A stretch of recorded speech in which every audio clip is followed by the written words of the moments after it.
اور ایک اور آیت جو میں نے آپ کو سنائی سورہ زمر کی آیت نمبر 53، بعض لوگوں پر کچھ مایوسی طاری ہو جاتی ہے، ہم اتنے عرصے سے گناہ کرتے چلے آ رہے ہیں، کیسے معافی، کیسے ممکن ہے، کیسے چھٹکارا ملے گا؟ ایسے لوگوں کے لیے، ان کے اطمینان کے لیے، ان کی دلجوئی کے لیے، ان کی تسلی کے لیے یہ آیت عظیم ترین آیات میں سے قرآن مجید۔ قل یا عبادی الذین اسرفوا علی انفسہم، اے نبی کہہ دیجئے، اے میرے وہ بندو جنہوں نے اپنی جانوں پر ظلم کیا ہے، ظلم اٹھایا ہے، زیادتی کی۔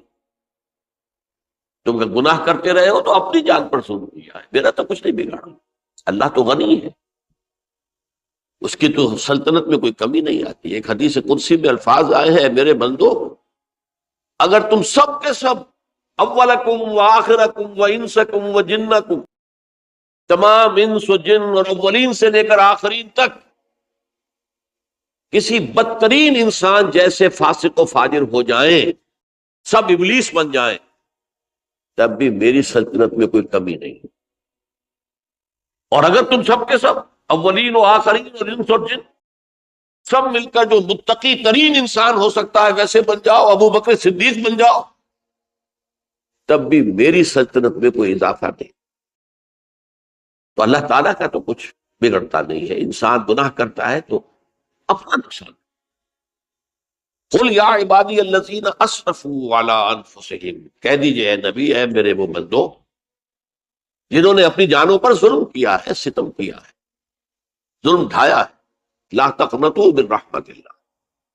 میں آج بعض حدیثیں اس موضوع پر آپ کو سناؤں گا، عجیب چشم کشا حدیثیں ہیں۔ میں نے چونکہ اس موضوع پر گفتگو کرنی تھی تو میں نے کچھ اس مرتبہ احادیث کا تفحص کیا، تو واقعہ یہ ہے کہ بعض احادیث پڑھ کر خود میری جو ہے میرے علم میں اضافہ ہوا، ادھر میری توجہ آج تک نہیں گئی تھی۔ لا تقنطوا من رحمت اللہ، اللہ کی رحمت سے مایوس مت ہو۔ ان اللہ یغفر الذنوب جميعا، اللہ تعالیٰ تمام کے تمام گناہ معاف کرتا ہے۔ اللہ تعالیٰ کی قدرت ہے، اللہ کا اختیار ہے، اللہ کا فیصلہ ہے، لہذا مایوس نہ ہو، اصلاح کرو۔ احادیث تو میں بعد میں آپ کو سناؤں گا، اس سے پہلے اس کا فلسفہ سمجھ لیجئے اصل میں کیا ہے۔ دیکھیے، ایک ہے طبیعی اعمال، فزیکل، ان کا ہم دنیا میں اصول یہ دیکھتے ہیں کہ اس کے نتائج لازم اور ان سے چھٹکارا نہیں مل سکتا۔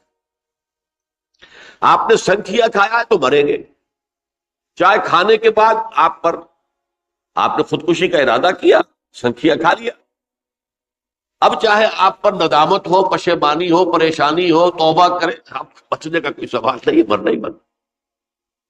یہ کہ اللہ تعالیٰ جو ہے اپنی معجزانہ کسی قدرت سے اس عمل کا جو طبعی نتیجہ ہے اس کو نکلنے سے روک۔ آگ کی فطرت ہے کہ وہ جلاتی ہے، اللہ کے حکم کے تحت حضرت ابراہیم کو اس نے نہیں جلایا، یا نارو پوری بردن و سلام علی ابراہیم۔ لیکن یہ ہمیشہ نہیں ہوتا، یہ تو ایک دفعہ ہو گیا بس۔ اللہ جب چاہے اب بھی کر سکتا ہے، لیکن یہ روز روز نہیں ہوتا۔ روز روز جو بھی فزیکل لاز ہیں وہ چلتے ہیں، اگر وہ نہ چلے تو کوئی سائنس پاسبل ہی نہ ہو، کوئی ٹیکنالوجی ممکن ہی نہ ہو۔ یہ تو ان فزیکل کیمیکل لاز جو ہے ان کا دوام ہے کہ جس کی وجہ سے یہ ساری سائنس اور ٹیکنالوجی اب کہاں سے کہاں پہنچ رہی ہے کہ عروج آدم خاکی سے انجم سہمے جاتے ہیں کہ یہ ٹوٹا ہوا تارا کہیں وہی کا عامل نہ بن جائے۔ تو یہ توبہ جو ہے فزیکل اعمال میں مفید نہیں ہے، چاہے آپ پر یہ احساس میں کیا کر بیٹھا، کیا میں نے کیا، کیوں میں نے کھا لیا، یہ سب کیا، تو اب اثر نہیں۔ جو اخلاقی اعمال ہے ان کا قانون یہ نہیں ہے۔ اخلاقی اعمال کے نتائج ختم ہو جاتے ہیں توبہ کے ساتھ۔ یہ ایک بہت بڑا قانون، بہت بڑا۔ ایسا نہیں ہے کہ کسی گناہ سے انسان کی فطرت میں کوئی ایسی مستقل کجی واقع ہو جائے کہ جس کی اصلاح کی کوئی صورت ہی نہ ہو، یہ نہیں ہے۔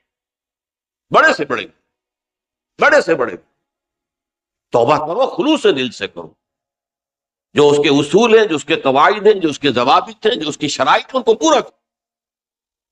تو بڑے سے بڑے اعمال، برے سے برے اعمال، میں حدیثیں آج آپ کو سناؤں گا، حیران، کیونکہ عام طور پر یہی ہوتا ہے کہ مباحث میں چونکہ لوگوں کو اصلاح کی ترغیب دلانی ہوتی ہے، تو وہ جو انذار کا پہلو ہے اسے زیادہ نمایاں کیا ہے۔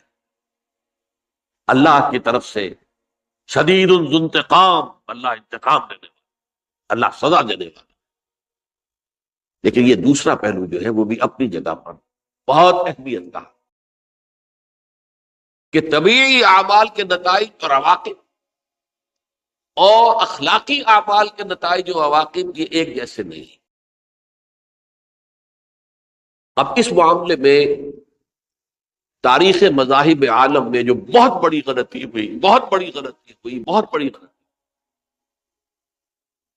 تورات میں حضرت آدم اور حوا علیہ السلام سے جو غلطی اور خطا ہو گئی تھی، آپ اندازہ کیجئے کیا مقام اللہ نے عطا کیا تھا، سارے فرشتوں کو ان کے سامنے سجدہ کروا دیا تھا، اور ایک ہی حکم تو دیا تھا نا کہ اس درخت کے قریب نہ جانا، اور تو ابھی کوئی شریعت نہیں تھی، کوئی لمبے چوڑے احکام نہیں تھے، کھاؤ جہاں سے چاہو، اس ایک درخت کے پیچھے پاس نہ جانا، وَلَا تَقْرَبَا هَٰذِهِ الشَّجَرَةَ فَتَكُونَا مِنَ الظَّالِمِينَ۔ اور وہی کام کر بیٹھے حضرت آدم اور حضرت حوا علیہ السلام۔ کتنا بڑا ہوا، کتنا بڑا، کتنا بڑا۔ لیکن قرآن نے وضاحت کر دی کہ آدم نے توبہ کی، اللہ نے معاف کر دی۔ اللہ تعالیٰ سے کلمات سیکھے، ندامت دل میں پیدا ہو گئی حضرت آدم، لیکن الفاظ نہیں تھے، کن الفاظ میں اللہ سے معافی مانگ، مجھ سے خطا ہو گئی، بہت بڑی غلطی ہوئی، وہ الفاظ بھی اللہ نے سکھائے، فَتَلَقَّىٰ آدَمُ مِن رَبِّهِ كَلِمَاتٍ۔ یہ ہے جس میں کہ وہ علامہ اقبال کا ایک شعر ہے ان کے نوجوانی کے دور کا، جس پر میں بھول رہا ہوں کہ داغ دہلوی تھے یا کوئی اور تھے، کہ جنہوں نے علامہ سے کہا تھا میاں اس عمر میں اور یہ شعر، اس بڑی محفل میں بات آئی تھی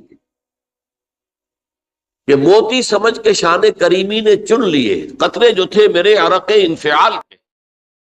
انفعال کہتے ہیں عربی میں پشیمانی، شرمندگی، اور عام طور پر جب کسی انسان پر پشیمانی اور شرمندگی طاری ہوتی ہے تو پیشانی جو ہے اس پر کچھ پسینہ سا آتا ہے۔ تو قطرے جو تھے میرے عرق انفعال کے، موتی سمجھ کے شان کریمی نے چن لیے، اللہ کے نگاہ میں ان کی اتنی قیمت، ان کی اتنی وقت میرے بندے نے پشیمانی اختیار کی ہے، اپنے اس غلط کام کے اوپر اسے رنج اور افسوس ہو رہا ہے، تو اللہ کے نگاہ میں اس کی یہ عظمت ہے، یہ قدرت۔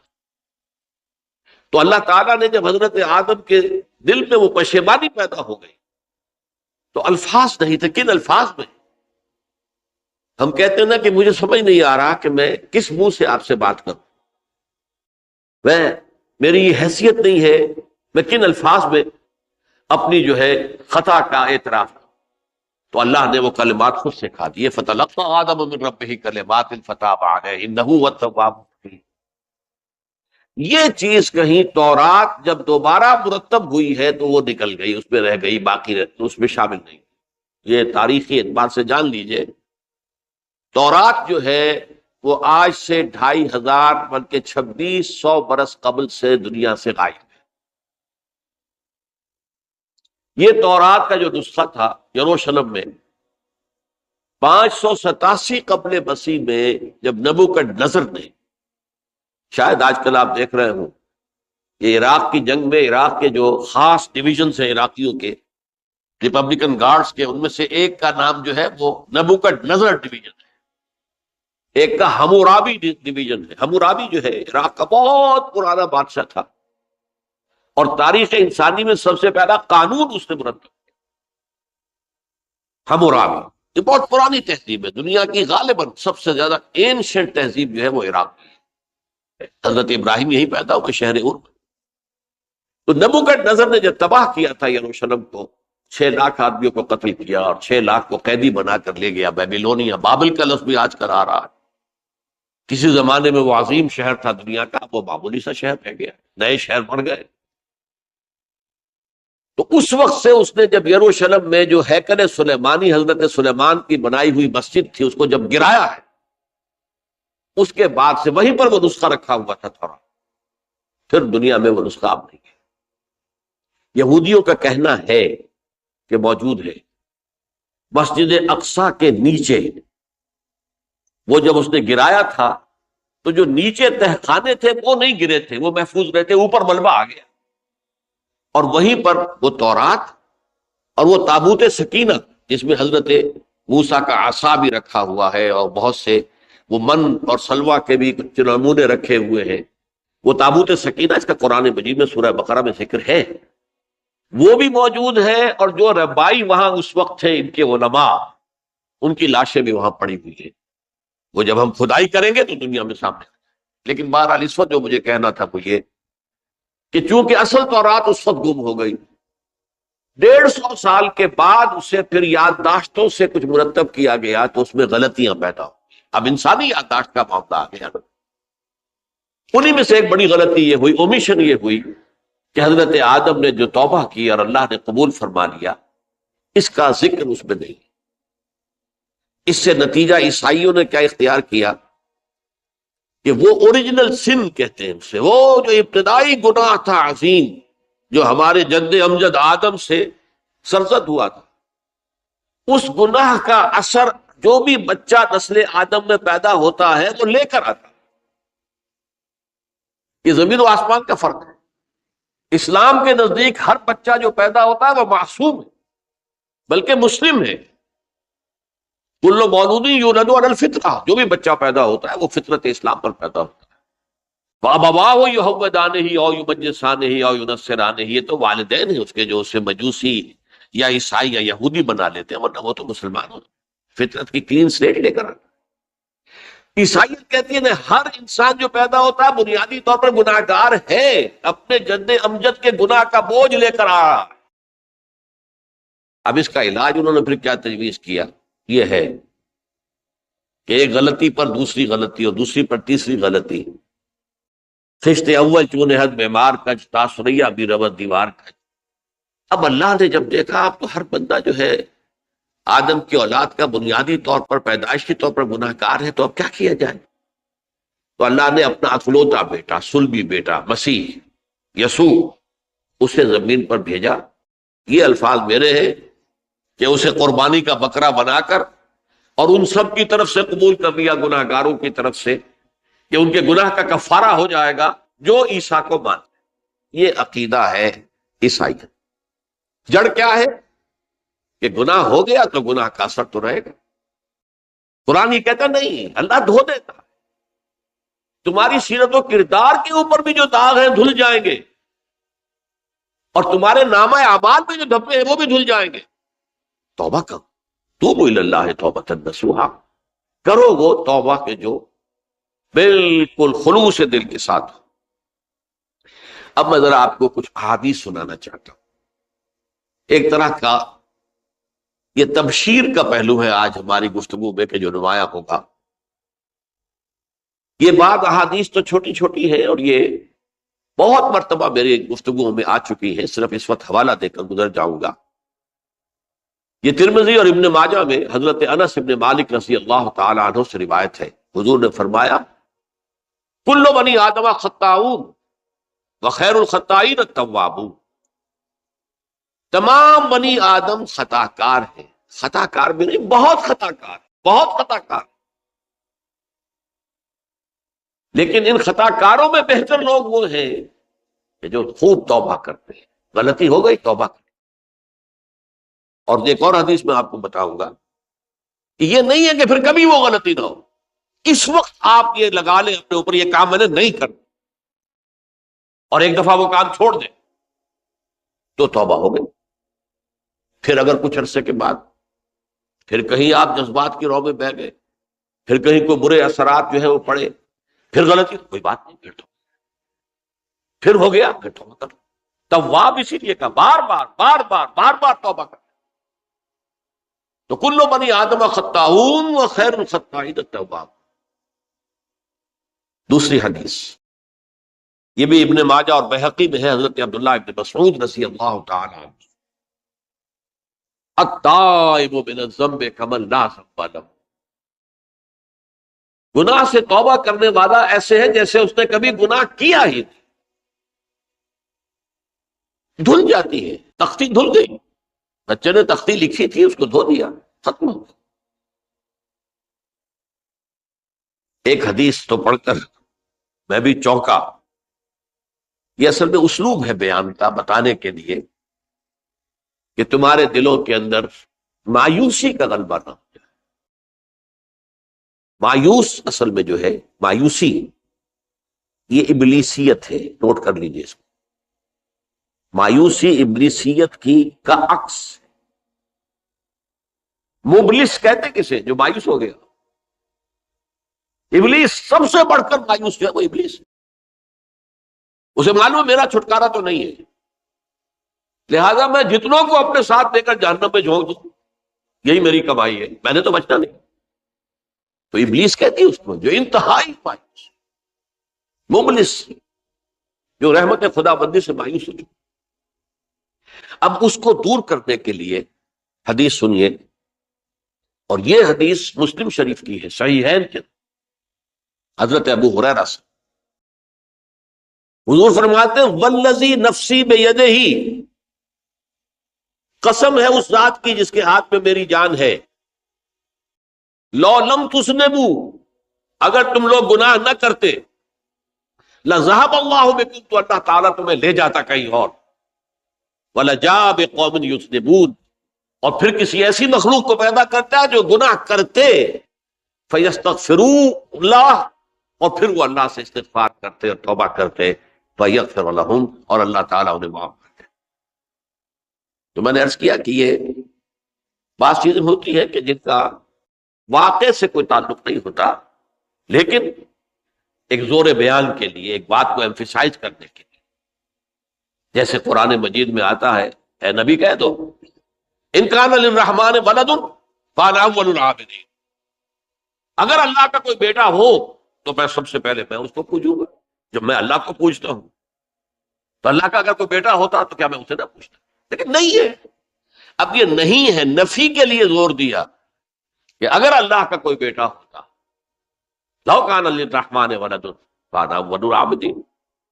اسی طرح یہ ہے کہ اگر انسان گناہ نہ کرتے اور گناہ کے بعد توبہ کر کے اللہ تعالیٰ کی شان غفاری کا ظہور نہ ہوتا، یہ بھی ایک عجیب فلسفے کی بات ہے، اللہ نے یہ کائنات کیوں پیدا کی؟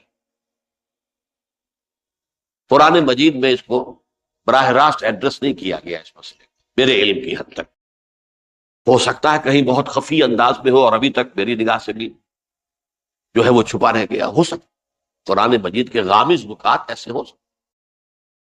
کوئی شخص، میں تو کہتا ہوں کہ اگر کوئی شخص کہتا ہے، میرے بارے میں ایک عالم دین نے کہہ دیا تھا کہ اسے قرآن پر بڑا عبور حاصل ہے، تو میں نے انہیں پیغام پہنچایا، جن صاحب نے مجھے ان کا یہ جملہ سنایا تھا کہ آپ نے قرآن کی توہین کی ہے، قرآن پر عبور کسی انسان کو نہیں۔ عبور کا مفہوم کیا ہے؟ دریا کے دو کنارے ہیں، آپ اس کنارے سے اس کنارے چلے گئے تو آپ نے عبور کیا دریا، قرآن کے کنارے ہیں ہی نہیں، لا پیدا کنار۔ لہذا یہ کہہ دینا کسی کے بارے میں کہ قرآن مجید، اب انہوں نے تو ایک طرح سے میری تعریف کی تھی، میرے ایک ساتھی سے جملہ کہا تھا، ان کے وہ عزیز تھے، تو گویا کہ وہ جو میری تنظیم میں تھے ان کو خوش کرنے کے لیے کہہ دیا ہو یا جو بھی ہو، ان کے دلی جذبات ہو سکتا ہے کہ میں نے کہا انہیں یہ پہلا پیغام پہنچا دیجئے، آپ نے قرآن کی توہین کی، قرآن پر عبور کسے پہنچا؟ نہ معلوم کتنے مقامات ہیں کہ جہاں امام راضی بھی کھڑے ہوئے ایسے نظر آتے ہیں، دہشت زدہ، اعلم ان هذا المقام مقام غامض مہیب عمیق، ہوشیار کے رہ پر دم تیغست قدم رہا، ہوشیار ہو جاؤ، یہ بڑا خطرناک مقام ہے، بہت مشکل مقام ہے، اس کے تہ تک پہنچنا کسی کے لیے ممکن نہیں ہے۔ سورہ حدید کی آیت هو الاول والآخر والظاہر والباطن پر یہ الفاظ ہیں جو امام راضی نے لکھے۔ تو اس لیے میں آپ سے عرض کر رہا ہوں کہ یہ کہنے کا انداز ہے، والذی نفسی بیدہ لو لم تذنبوا، اس ہستی کی قسم جس کے ہاتھ میں میری جان ہے، اگر تم گناہ نہ کرتے، تو میں عرض کر رہا تھا تو اللہ کی شان غفاری کیسے ظاہر ہوتی؟ اللہ نے کائنات کیوں پیدا کی؟ کن تو کنز مخفی فاحببت ان اعرف فخلقت الخلق۔ محدثین کرام اگرچہ اس حدیث کی سند کو پختہ نہیں مانتے، لیکن اکثر مفسرین نے اس کو تسلیم کیا ہے۔ علامہ آلوسی نے تسلیم کیا کہ میں ایک چھپے ہوئے خزانے کے مانند تھا۔ اب خزانہ کہیں پڑا ہے، اس کا کیا حاصل کیا ہے؟ وہ تو کہیں کھلے، کسی کے پاس جائے، کوئی اسے فائدہ اٹھائے، تب تو کوئی فائدہ ہوا نہیں۔ تو کن تو کنزن مخفیًا، میرے اندر طاقت تھی، قوت تھی، خلاقی تھی، میری شان ساری میرے اندر ہی اندر تھی نا۔ کن تو کنزن مخفیًا فاحببت ان اعرف، تو میں نے یہ چاہا کہ مجھے پہچانا جائے۔ فخلقت الخلق، تو میں نے خلق کی تخلیق کی۔ اب مجھے پہچانو اس کائنات کے ذریعے سے، یہ میری تخلیق ہے، آؤ دیکھو۔ ایک مصور اپنی تصویروں کی نمائش لگا، دیکھو میرے شاہکار، آؤ دیکھو، یہ میرے فن کے کمال کے نمونے، آؤ دیکھو۔ تو یہ ہے سب، دیکھو زمین آسمان، ان فی خلق السماوات والارض واختلاف اللیل والنہار والفلک التي تجری فی البحر بما ينفع الناس وما انزل اللہ من السماء من ماء فاحیا به الارض من بعد موتها۔ یہ ساری آیات ہیں محترم، اور اسی لیے انسان کو پیدا کیا جس میں یہ فیکلٹی آف اپریسیشن، اللہ کے حسن و جمال و کمال کو پہچاننے کی صلاحیت۔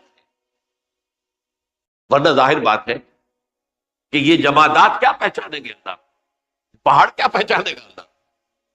اللہ کو پہچاننے کی صلاحیت انسان میں۔ تو یہ چونکہ ایک فلسفہ ہے باقاعدہ کہ اللہ نے تعالیٰ، اسی سے میں کہہ رہا ہوں اگر گناہ نہ ہوتا اور پھر توبہ نہ ہوتی اور میں اس کو معاف نہ کرتا، تو میری شان غفاری کا ظہور کیسے ہوتا؟ میری شان ہے نا، غفار بھی ہوں، ستار بھی ہوں، اس کا ظہور کیسے ہو؟ تو والذی نفسی بیدہ لو لم تذنبوا لذهب اللہ بکم ولجاء بقوم یذنبون فیستغفر اللہ فیغفر لهم۔ اگر تم لوگ گناہ نہ کرتے تو اللہ تمہیں ختم کر کے کوئی اور ایسی مخلوق پیدا کرتا کہ جو گناہ کرے اور پھر وہ توبہ کرے اور اللہ اسے معاف۔ اسی سے ملتی جلتی ایک حدیث ہے، یہ امام احمد اور امام بہقی لائے ہیں، اور اس کے راوی حضرت علی ہے رضی اللہ تعالی عنہ۔ ان اللہ یحب العبد المؤمن المفتن التواب، اللہ تعالیٰ کو بہت محبت ہے، یحب۔ اب دیکھیے ایک طرف وہ آیات ذہن میں لائیے، اللہ تعالیٰ کن سے محبت کرتا ہے؟ واللہ یحب المحسنین، یا وہ لوگ ان اللہ یحب الذین یقاتلون فی سبیلہ صفا کانہم بنیان مرصوص، اللہ محبت کرتا ہے اپنے ان بندوں سے جو اس کی راہ میں جنگ کرتے ہیں صفے باندھ کر، گویا سیسہ پلائی ہوئی دیوار ہے۔ یہ ہے مثبت کام، نیک کام، محسنین، اللہ کی راہ میں قتال کرنے والے۔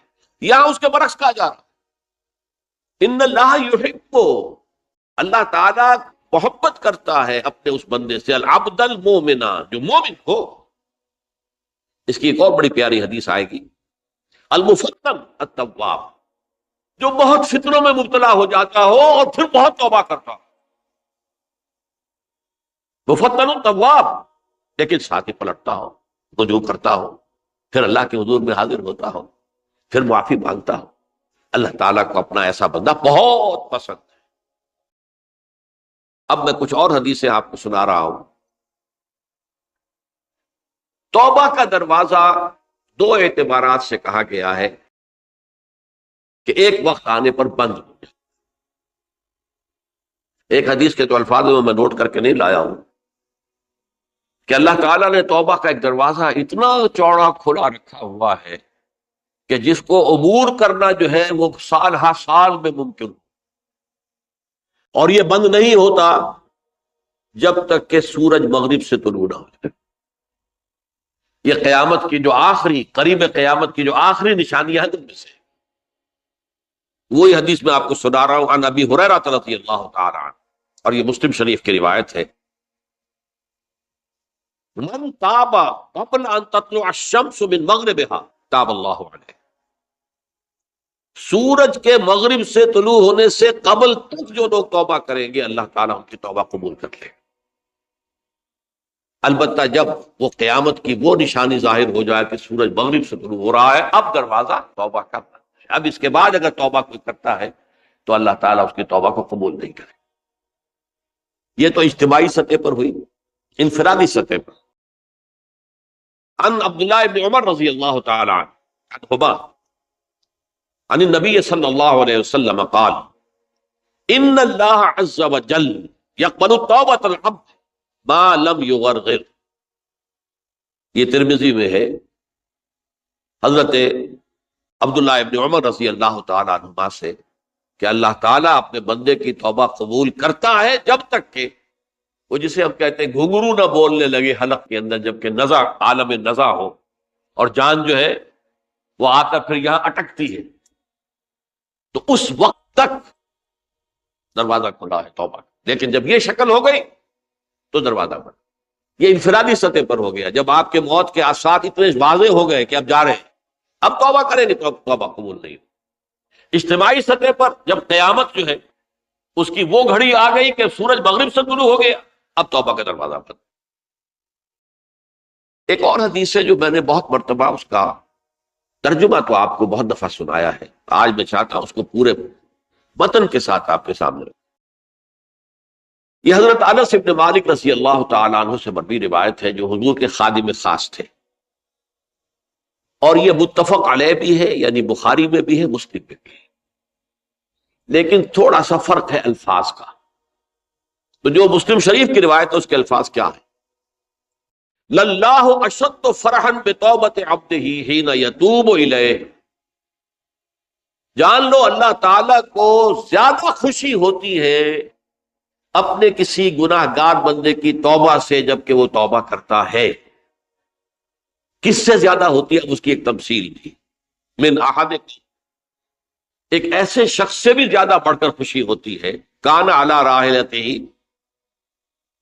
بارض الفلات، کہ جو بہت ہی دور دراز کے اور سنسان علاقے میں سفر کر رہا تھا، فانتحرفت منہ، اس کی سواری جو ہے گم ہو گئی، وعلیہا طعامہ وشراب، اسی پر اس کا کھانا بھی تھا اور پانی بھی تھا۔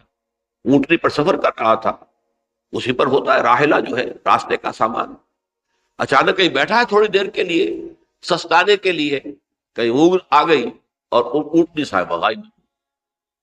اب آنکھ کھلی اور اس نے دیکھا، فَأَيَّسَ مِنْهَا، تلاش کر کر کے مایوس ہو گیا، کہیں اونٹنی کا سراغ نہیں۔ اب ظاہر بات ہے کسی صحرا میں یہ کیفیت، اس کا مطلب کیا ہے؟ یقینی موت۔ فَأَتَى شَجَرَةً فَاسْتَجَعَ فِي ظِلِّهَا وَقَدْ أَيَسَ مِنْ رَاحِلَتِهِ، تو وہ ایک درخت کے نیچے اس کے سائے میں آ کے لیٹ گیا، گویا کہ موت کی امید۔ فَبَيْنَهُمَا وَهُوَ كَذَلِكَ إِذْ هُوَ بِهَا قَائِمَةٌ عِندَهُ، اس کی کہیں دوبارہ آنکھ لگی ہے، جو کھولا تو دیکھتا ہے اونٹنی تو موجود ہے، کھڑی ہے،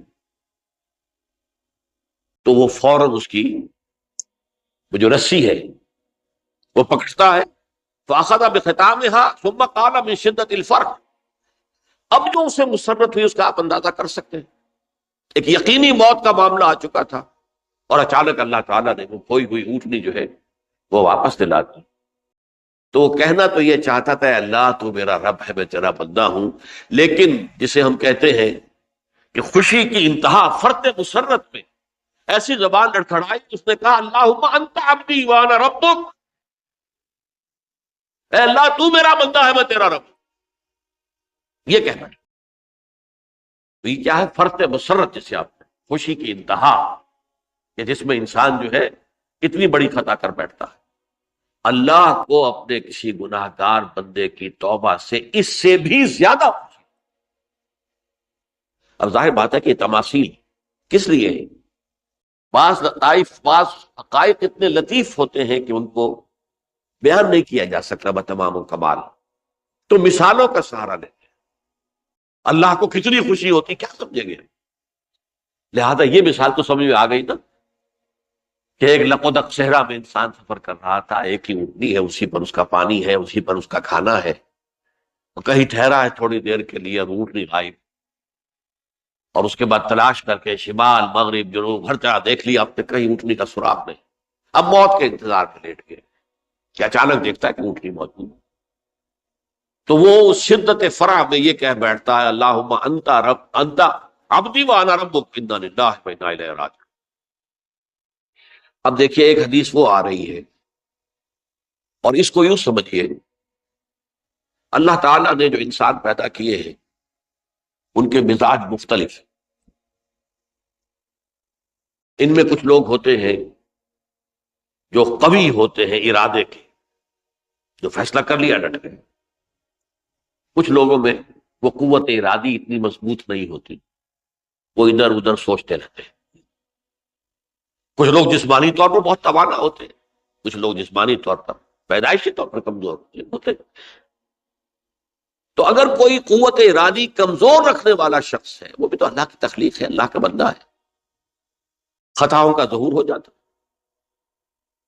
توبہ کرتا ہے، پھر کچھ عرصے کے بعد پھر خطا کا ظہور ہو جاتا، پھر توبہ کرتا، تو ہم تو یہ سمجھیں گے کہ ایک حد کے بعد پھر اس کی توبہ قبول نہیں ہوتی چاہیے۔ لیکن حدیث سنیے، وعن ابی ہریرہ رضی اللہ تعالی عنہ قال قال رسول اللہ صلی اللہ علیہ وسلم ان عبدا اذنب ذنبا، یقیناً ایک بندہ جو ہے وہ ایک گناہ کرتا ہے، فقال، پھر وہ کہتا ہے، رب، اے میرے پروردگار، اذنبت فاغفر لی، مجھ سے گناہ ہو گیا ہے، مجھے معاف۔ فقال ربہ، تو پروردگار یہ کہتا ہے، اعلم عبدی ان لہ ربا یغفر الذنب ویاخذ بہ، میرا یہ بندہ یہ جانتا ہے کہ اس کا ایک رب ہے جو گناہ معاف بھی کر سکتا ہے اور سزا دے بھی سکتا ہے۔ کیا معنی ہوئے؟ گناہ اس نے کیا ہے لیکن جانتا ہے اللہ کہ وہ معاف بھی فرما سکتا ہے، تبھی تو وہ اللہ سے معافی کی درخواست کر رہا ہے۔ اس کے اس جاننے کی بنیاد پر، اس کے اس علم کی بنیاد پر، اس کے اس ایمان کی بنیاد پر فرمایا غفرت لعبدی، میں نے اپنے بندے کو معاف کر دیا۔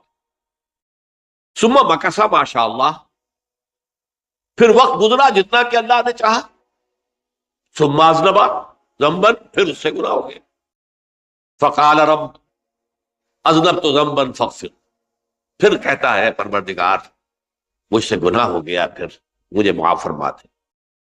فقال ربہ، اللہ فرماتا ہے، عالم عبدی ان لہ ربا یغفر الذنب ویاخذ بہ، میرا بندہ ہے نا جو جانتا ہے کہ اس کا ایک رب ہے، ایمان باللہ اس کے اندر ہے، تبھی تو پکار رہا ہے، اور یہ بھی جانتا ہے کہ وہ گناہ معاف بھی کر سکتا ہے، اور چاہے تو پکڑ بھی سکتا ہے، سزا بھی دے سکتا ہے۔ تو فرمایا، اللہ تعالیٰ فرماتے ہیں، میں نے فرمایا کہ میں نے معاف کیا۔ ثم مکث ما شاء اللہ، پھر ایک عرصہ گزرا اس کے بعد، ثم اذنب ذنبا، پھر اس نے گناہ کیا، قال رب اذنبت ذنبا آخر، اس نے کہا پروردگار میں نے تو پھر ایک اور گناہ کر دیا، فاغفر لی، مجھے بخش دے۔ فقال اعلم عبدی ان لہ ربا یغفر الذنب ویاخذ بہ، میرا بندہ جانتا ہے نا کہ اس کا ایک رب ہے جسے وہ پکار رہا ہے، اور وہ جانتا ہے کہ اسے اختیار حاصل ہے کہ چاہے تو بخش دے اور چاہے تو پکڑ دے۔ اس کے اس علم، اس ایمان کی بنیاد پر میں نے اسے معاف کر دیا۔ ایک اور حدیث، میں نے چونکہ اس گفتگو کے لیے ان احادیث کا تفحص کیا ہے، یہ تو بہت ہیں حدیثیں، میں نے ان میں سے کچھ چنی ہیں۔ ہمارے بعض واعظ ناصح وہ بھی کسی شخص کو روکتے رہے، برائیوں سے روکتے رہے، نہیں رکتا، تو کہیں غصے میں آ کے اللہ تجھے کبھی معاف نہیں کرے۔ یہ کتنا بڑا جرم ہے، اس کا اندازہ کیجئے اس حدیث سے۔ تم میرے بندے کو میری رحمت سے مایوس کر رہے، کتنا بڑا جرم ہے، اس کا اندازہ کیجئے۔ یہ مسلم شریف کی روایت ہے عن جندب، حضرت جندب رضی اللہ تعالی عنہ سے، ان رسول اللہ صلی اللہ علیہ وسلم حدث، کہ اللہ کے رسول صلی اللہ علیہ وسلم نے ایک واقعہ بیان کیا، ان رجلا قال، کہ ایک شخص نے یہ کہا، واللہ لا یغفر اللہ لفلان، کہ خدا کی قسم اللہ تعالیٰ فلاں شخص کو کبھی معاف نہیں کرے، وَأَنَّ اللَّهَ تَعَالَى قال، اس پر اللہ تعالیٰ نے یہ فرمایا، مَنْ ذَا الَّذِي يَتَعَالَىٰ عَلَيَّ، یہ کون ہے جو میرے اوپر حکومت کرنے والا آ گیا، جو میری طرف سے حکم لگا رہا کہ میں کبھی معاف نہیں کروں گا۔ مَنْ ذَا الَّذِي، کون ہے وہ شخص، الَّذِي يَتَعَالَىٰ عَلَيَّ انی لا اغفر لفلان، کہ میں فلاں شخص کو کبھی معاف نہیں کروں گا، قد غفرت لفلان، اس کو تو میں نے معاف کر دیا، وَأَحْبَطْتُ عَمَلَهُ، اس شخص کے تمام اعمال میں نے ضائع کر دیے کہ تم نے میرے بندے کو مایوس کیا۔ یہ ہے جرم کی انتہا۔ تو توبہ کی دعوت دیتے رہو، توبہ کے لیے لوگوں کو آمادہ کرتے رہو، توبہ جو ہے اس کے لیے ترغیب دیتے رہو، اللہ تعالیٰ معاف فرمانے والا۔ اب آخری حدیث سنا رہا ہوں، یہ تو بہت ہی عجیب حدیث ہے اور متفق علیہ، یہ بخاری اور مسلم دونوں میں۔ حضرت ابو سعید الخدری رضی اللہ تعالی عنہ جو ہے اس کے راوی، حضور نے فرمایا، کانا فی من کانا قبلکم رجل قتل 99 نفسا، تم سے پہلے جو امت تھی بنی اسرائیل کہ ان کا ذکر ہے، اس میں ایک آدمی ایسا تھا جس نے 99 قتل کیے تھے۔ اب آپ اندازہ کیجئے کتنا بڑا گناہ کبیرہ ہے قتل۔ قرآن مجید میں آتا ہے فَكَأَنَّمَا قَتَلَ النَّاسَ جَمِيعًا، اگر ایک انسان کو بھی ناحق قتل کر دیا گیا تو یہ ایسی ہے گویا کہ اس نے پوری نوع انسانی کو قتل کر دیا، اس نے 99 قتل کی۔ فَهَلْ لَهُ مِن تَوْبَةٍ، پھر اس کے بعد یہ ہوا کہ اس کے اندر توبہ کا جذبہ پیدا ہوا۔ فَسَأَلَ عَنْ أَعْلَمِ أَهْلِ الْأَرْضِ، تو اس نے پھر سوال کیا، لوگوں سے پوچھا کہ زمین میں رہنے والوں میں کون سب سے بڑا عالم ہے۔ فَدُلَّ عَلَىٰ رَاهِبٍ، تو اسے بتایا گیا فلاں راہب فلاں جگہ پر ہے، وہ بہت نیک ہے، بڑا عالم ہے۔ فَأَتَاهُ، وہ اس کے پاس آیا، فَقَالَ أَنَّهُ قَتَلَ 99 نَفْسًا فَهَلْ لَهُ مِن تَوْبَةٍ، انہوں نے کہا دیکھیے راہب صاحب، میں نے 99 انسان قتل کیے، اب مجھے یہ بتائیے کہ میرے لیے توبہ کا کوئی امکان ہے؟ فقال اللہ، اس نے کہا نہیں۔ فقتلہ، اس نے اس کو بھی قتل کر دیا۔ فکمل بہ 100، اپنی سینچری مکمل کر لی، مطلب 99 کے بعد ایک ہی کسر تھی، اس کو بھی قتل کیا، 100 پورے کر لیے۔ ثم سأل عن عالم اہل الارض، پھر اس نے پوچھا کوئی اور، کوئی بڑے عالم انسان ہو۔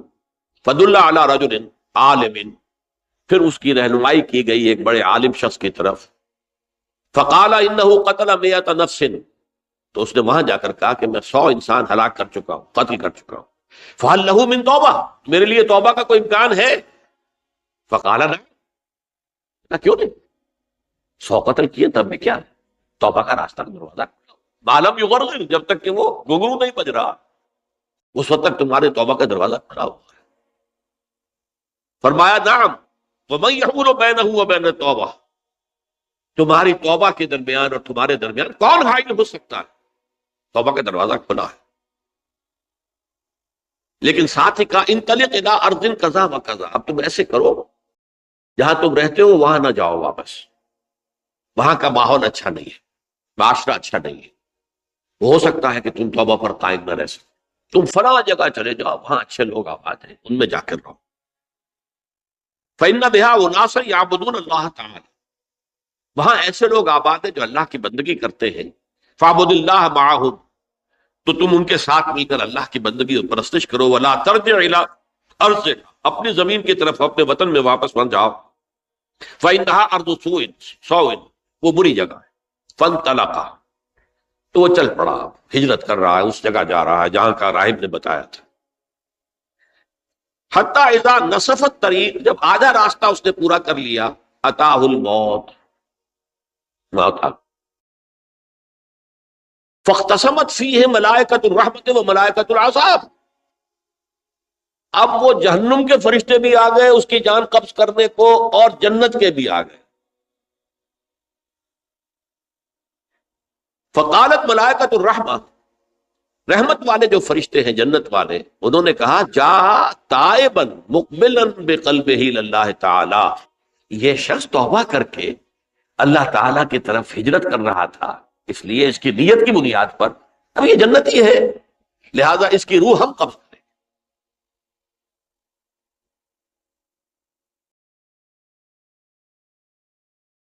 وقالت الملائکۃ العذاب، اور وہ جو عذاب والے فرشتے ہیں وہ کہیں گے انہ لم یعمل خیرا قط، تو نے توبہ کے بعد کوئی نیک عمل تو کیا ہی نہیں، تو کس بنیاد پر اس کو تم جنت میں لے جاؤ، اس کو تو دوزخ میں جانا چاہیے.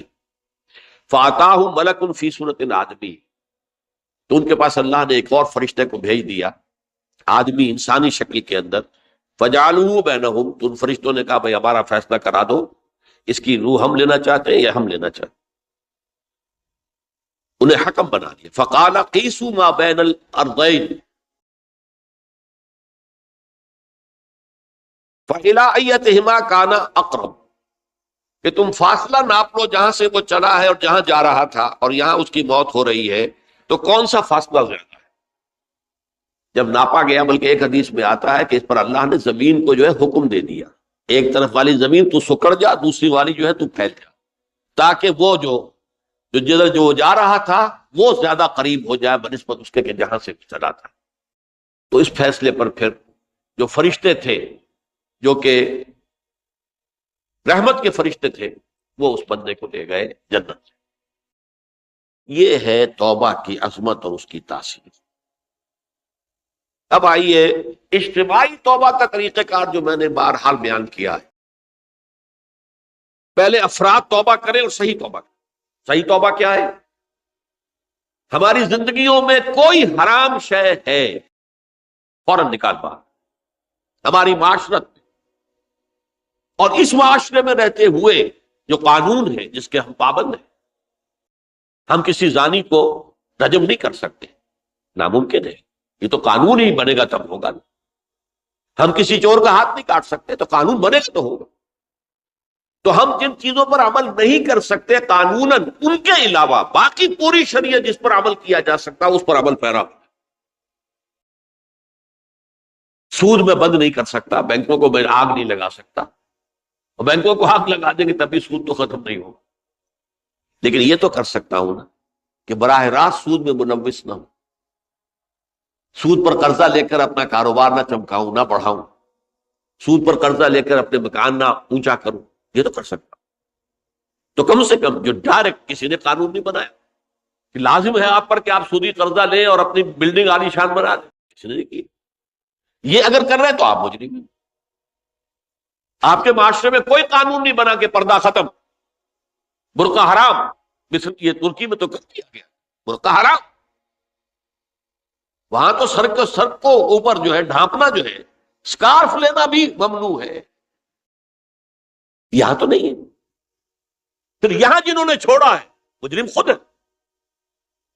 یہاں تو اللہ کا شکر ہے کوئی ایسا مصطفیٰ کمال پیدا آج تک نہیں ہوا ہے کہ جس نے ان چیزوں کا حکم دیا. ہاں ترغیب ہے، ذرائع ابلاغ کے ذریعے سے، فحاشی ہے، اریانی ہے، لیکن چوز آپ خود کرتے ہیں، فیصلے کا اختیار آپ کا. تو جن چیزوں کے اندر بھی گناہ سے بچنے کا امکان ہے اس کو عملاً ترک کیا جائے. اور نمبر 2، عزم مصمم کر لیا جائے کہ اللہ اب بقیہ زندگی جتنی بھی ہے اس میں اپنی توانائیاں، اپنی قوتیں، اپنی صلاحیتیں صرف کروں گا تیرے دین کی تبلیغ اور تیرے دین کے قائم کرنے کی جدوجہد. عزم مصمم. یہ لوگ اگر 14 کروڑ میں 14 لاکھ بھی ہو جائیں، بہرحال 2-4 کی توبہ کرنے سے ملک کی قسمت نہیں بدلتی. معتدل تعداد کے اندر جو ہے یہ لوگ اگر ایسے ہو جائیں اور پھر یہ کہ وہ مل کر اگر زور لگائیں تو واقعتاً اس ملک کے اندر شریعت اسلامی کا نفاذ ہو سکتا ہے، اللہ کا نظام قائم کیا جا سکتا ہے. یہ ملک بنایا اسی لیے گیا. تو یہ توبہ کا جو ہے اجتماعی توبہ کا یہ پوری تفصیل تو میں بارہا بیان کر چکا ہوں. آج جو میں نے کہا تھا کہ ایک بات کی طرف میرا ذہن حالیہ منتقل ہوا ہے، اس سے پہلے نہیں ہوا. یہ توبہ کرنے والے لوگ جب تک 14 لاکھ نہیں ہیں، 1400 ہی ہوں، لیکن یہ اگر دعا کریں گے اللہ تعالیٰ کے خلوص کے ساتھ تو ان کی دعا قبول ہوگی. دعا بہت بڑی شے. الدعاء مخ العبادہ. ٹھیک ہے، بڑا لمبا راستہ لگتا ہے یہ کہ 14 لاکھ انسان توبہ کرے یا 2 لاکھ یا 3 لاکھ انسان توبہ کرے، صحیح معنی میں توبہ کرے، اور پھر وہ جمع ہو، ایک طاقت بنے، تن من دھن لگانے کے لیے، جانے دینے کے لیے تیار ہو جائے. تو لگتا ہے یہ کہ کافی لمبا ہے کہ دراز و دور دیدم رہو رسم پارسائی. یہ تو بڑا لمبا راستہ ہے. اسی سے لوگ کہتے ہیں کہ پھر کیا حل ہوا؟ تو حل جو ہے تو کوئی عملی حل تو نہیں ہوا. اس میں میرا ذہن منتقل ہوا ہے دعا. اجیب دعوت الداعی اذا دعان امن یجیب المضطر اذا دعا. بھلا وہ کون ہے جو کسی مضطر کسے کہتے ہیں؟ ایک شخص نہایت پریشان حال ہو گیا ہو، نہایت پریشان حال، اور میں اللہ کو پکارے، پروردگار تو میری دستگیری فرما. اللہ کسی اور طرف مجھے کوئی توقع نہیں رہی، کوئی نہیں رہا جس سے مجھے کوئی امید. یہ مضطر اضطرار کی حالت میں آ کر جب بالکل بے چین ہو کر اللہ کو پکارتا ہے تو اللہ اس کی دعا قبول کرتا ہے. اور دعا کی حد یہاں تک بھی آتے ہیں الفاظ کہ لا یرد البلاء قضاء الا بالدعاء.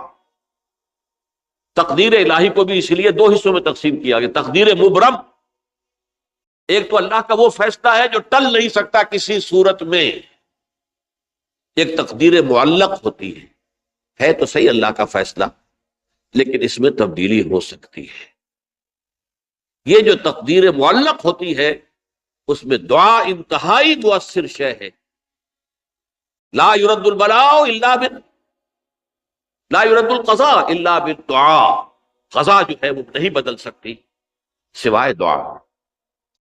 اس دعا کی تو کم سے کم ہم منادی کریں، لیکن پہلے شرط وہی ہے، ورنہ وہ دعا نہیں ہے، ورنہ وہ توبہ نہیں ہے. توبہ صحیح ہو، حرام سے اپنے وجود کو، اپنے گھر کو پاک کریں، اس کے بغیر کچھ نہیں. اس کے بغیر تو جیسے کہ کہا گیا سورہ مائدہ میں قل یا اہل الکتاب لستم علی شیء حتی تقیموا التوراۃ والانجیل. اے نبی ان سے کہہ دیجئے، اے اہل کتاب تمہاری کوئی حیثیت اللہ کی نگاہوں میں نہیں ہے، تمہاری کوئی دعا اللہ کے ہاں قابل پذیرائی نہیں ہے جب تک کہ تم تورات اور انجیل کو قائم نہیں. لہذا دعائیں تو نہ بنو. 30 لاکھ آدمی جو ہے حج کے موقع پر کیسی کیسی دعائیں مانگتے ہیں. کہاں جا رہی ہیں دعائیں؟ کہاں ہیں ان کی قبولیت کے آثار؟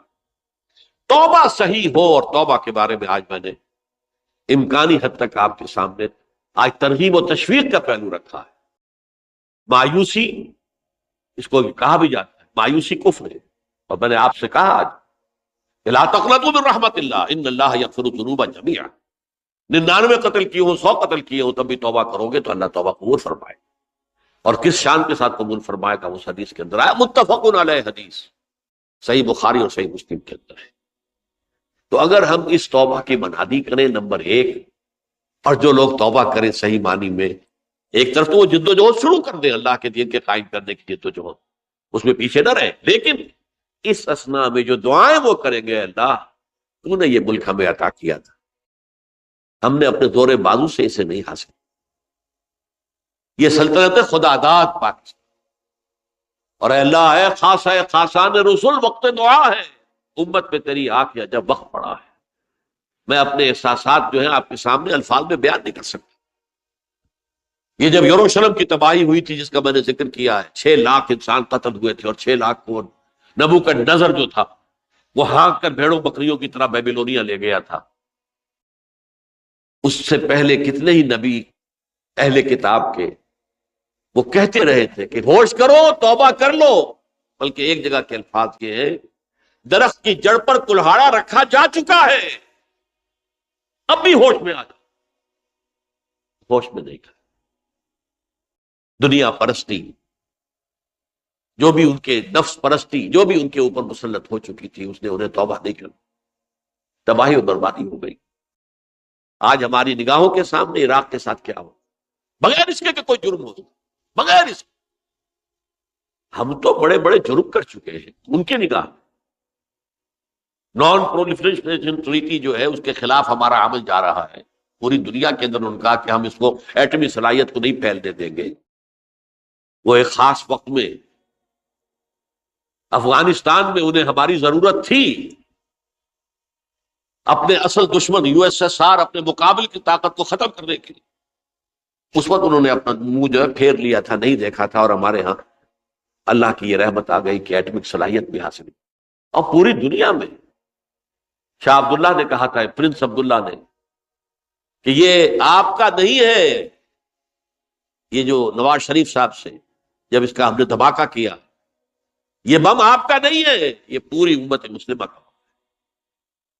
کیسے یہ برداشت کر سکتے ہیں یہودی اور یہودیوں کے اعلی کار عیسائی، خاص طور پر Protestants, west white Anglo Saxon Protestants? تو سمجھ لیجئے کہ پاکستان کی جڑوں پر بھی تیشہ رکھا جا چکا۔ یہ میرے احساسات کی اس سے کم میں تعبیر ہو نہیں سکتی، لیکن اب بھی امکان ہے، اب بھی امکان، اب بھی امکان۔ توبہ کرو، توبہ کراؤ، مل جل کر طاقت بنو، کوشش کرو کہ یہاں اسلام کا نظام آ جائے، اور اس اسنا میں بھی دعا کرو اللہ تعالیٰ سے کہ اللہ ہمیں مہلت عطا فرما دے، ہمیں کچھ اور مہلت عطا فرما دے، اے اللہ ہمیں کچھ اور مہلت عطا فرما دے۔ بارک اللہ لی ولکم فی القرآن العظیم ونفعنی وإیاکم بالآیات والذکر الحکیم۔